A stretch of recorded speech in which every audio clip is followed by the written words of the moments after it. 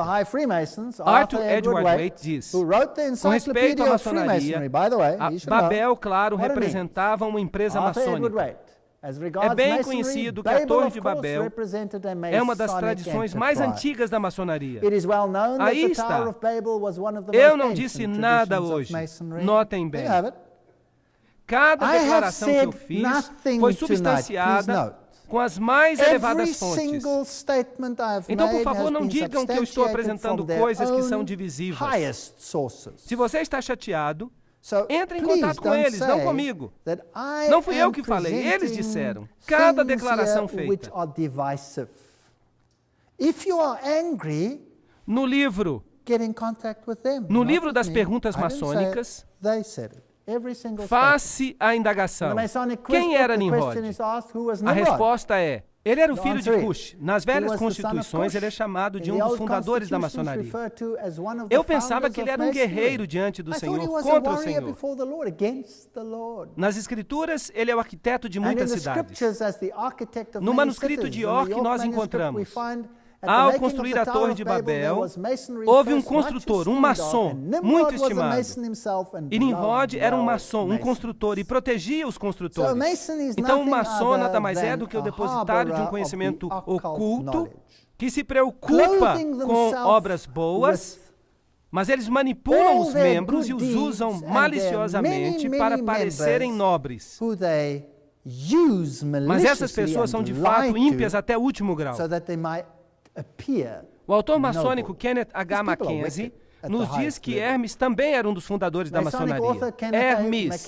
Eles gostam de palavras assim. Ramsés, por exemplo, filho de Ra. Rames, Mis significa filho dela, se você prefere. Helena Petrovna Blavatsky liga Hermes e Satanás. Você tem que montar o quebra-cabeça. É difícil descobrir o que a maçonaria ensina. Você tem que ir de uma fonte para outra, porque nenhum autor lhe conta tudo. Então vamos colocar isso junto. Então vamos montar o quebra-cabeça. Então o autor diz que Hermes é importante para eles. Blavatsky diz que Hermes, o deus da sabedoria, era também chamado de Tot, Tat, Set, Set e Satã. E que quando ela era vista do seu lado negativo, chamado de Tifon, o Satanás egípcio, que era também Sete. Então, quando eles dizem que seguem a Sete, eles seguem a Satanás. Se eles dizem Hermes, esse é Satanás na sua forma de Lúcifer. Não importa. Pode ser homem ou mulher. Não faz diferença. Arthur Edward Waite escreve, com respeito à maçonaria, Babel, é claro, representava uma empresa maçônica e os seus primeiros expositores colheram amplo benefício desse fato.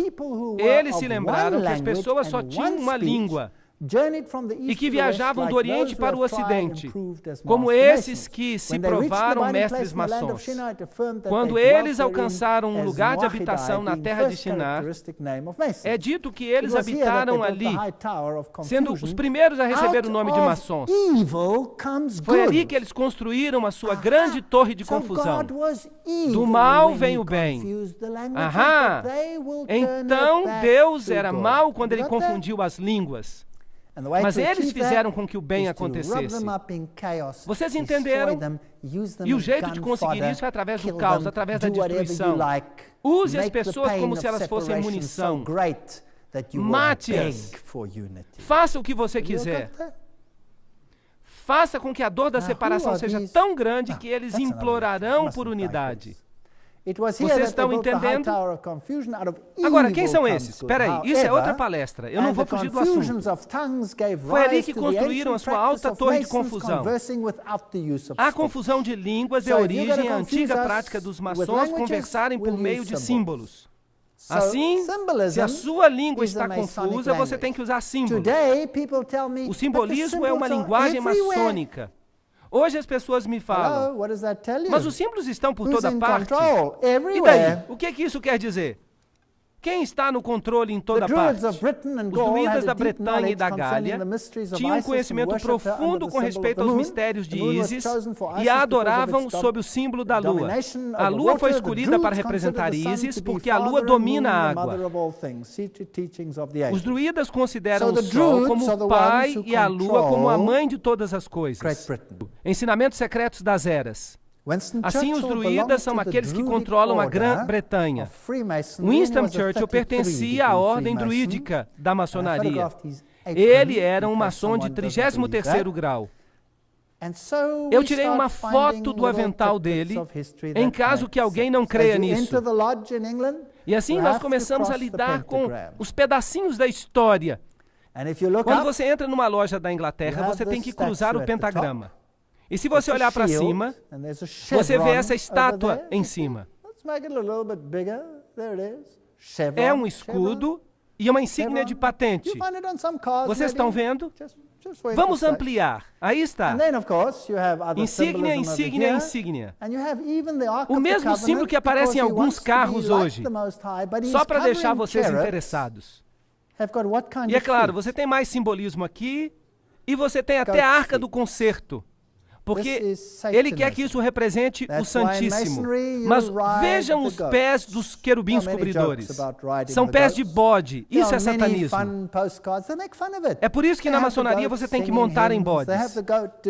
Há muitas piadas sobre montar em bodes. Há muitos postais engraçados a respeito. Nós fazemos graça disso. Nós rimos disso. E eles representam os bodes cantando hinos, os bodes fazendo isto, bode montado em bode, isso e aquilo. Tudo é símbolo de Lúcifer. E nós vamos ver mais tarde que eles dizem que os bodes vão para o céu e que as ovelhas vão para o inferno. Isso é interessante. A Bíblia diz em Efésios 5, 8 a 14: Pois outrora erais trevas, porém agora sois luz no Senhor. Andai como filhos da luz. Porque o fruto da luz consiste em toda bondade, justiça e verdade, provando sempre o que é agradável ao Senhor. E não sejais cúmplices nas obras infrutíferas das trevas, antes, porém, reprovai-as. Eu acho que nós fizemos isso hoje à noite. Eu não quero ter nada a ver com as trevas. Nós precisamos reprová-las. Porque o que eles fazem em oculto, o só referir é vergonha. Mas todas as coisas, quando reprovadas pela luz, se tornam manifestas. Porque tudo que se manifesta é luz. Quão linda é a palavra de Deus que temos. Ele não tem agendas secretas. Jesus diz: eu nada fiz em secreto. Eu amo o Deus da Bíblia. E o mero fato de que eu estou vivo mostra que Deus é todo-poderoso. Que nós servimos a um Deus maravilhoso. Esse é o tipo de Deus a quem servimos. Eu não vou abrir mão dele nem por toda a riqueza satânica deste mundo. O que ela significa? Ela não significa nada. Jesus está voltando e o reino das trevas vai terminar. Ele vai caminhar sobre esta terra manchada de sangue que ele maculou e torturou por séculos e séculos em guerras e batalhas. Mas a palavra de Deus vai permanecer por todo o tempo. A palavra de Deus permanece firme como uma rocha. É a última coisa que está no seu caminho. Que guerra ele tem travado contra a palavra de Deus? Eu lhes peço que voltem nas próximas palestras, porque nós vamos ver o que Satanás tem feito. Vou lhe mostrar coisas fascinantes. Então, amanhã à noite, nós vamos falar sobre o que eles fizeram com as Bíblias, a batalha das Bíblias.